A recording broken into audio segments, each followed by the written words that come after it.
Can you get SSDI for dystonia? Imagine losing control over your own muscles. Those everyday tasks we take for granted, walking, writing, laughing, become uphill battles.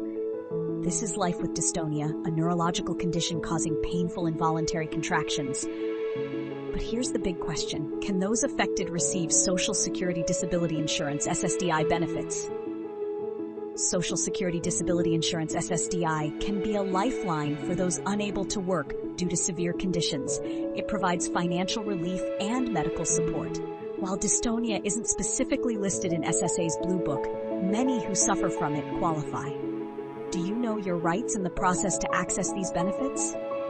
Dystonia isn't just about spasms, it's persistent exhaustion, relentless pain, and emotional upheaval. From simple tasks like eating to holding a job, dystonia can turn life upside down. If this condition affects your ability to work, you may be closer to SSDI eligibility than you think.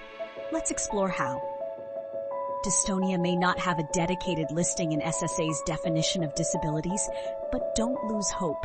Cases often align with neurodegenerative or seizure-related conditions. To qualify, applicants need to prove one critical point, that dystonia severely limits their capacity to work for at least 12 months.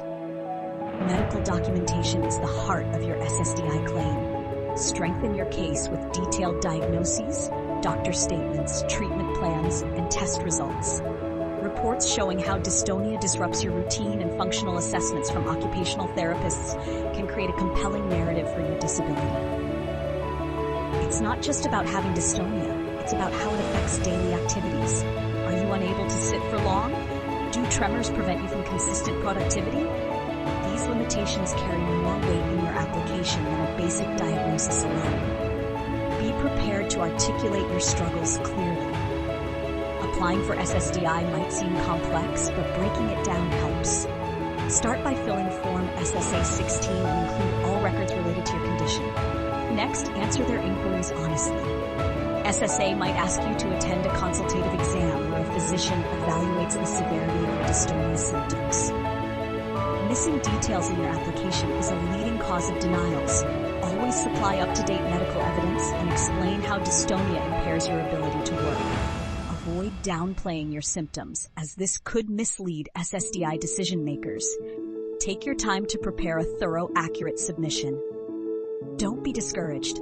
Appeals are common and often successful. Start by requesting a reconsideration and submit additional evidence if needed. Next, a hearing with an administrative law judge can solidify your case. Many applicants succeed at this stage with detailed statements and lawyer assistance.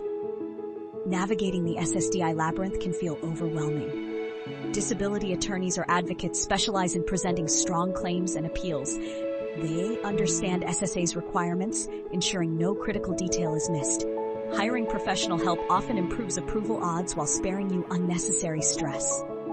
Many applicants with dystonia have successfully secured SSDI after the initial denial. They achieved it by submitting clear evidence like physician affidavits and linking their condition to neurodisorder criteria. Knowing their real-world triumphs can motivate you to embark on your own journey toward justice. Securing SSDI might be lengthy, but the benefits are life-changing. Many overlooked applicants later get approvals on appeal when they don't give up. Think of it not as a denial, just a delayed yes with the right evidence presented. Stay persistent. Your well-being is worth it.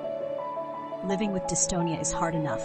Don't navigate SSDI alone. Start your application today, gather your documents, and seek professional advice if needed.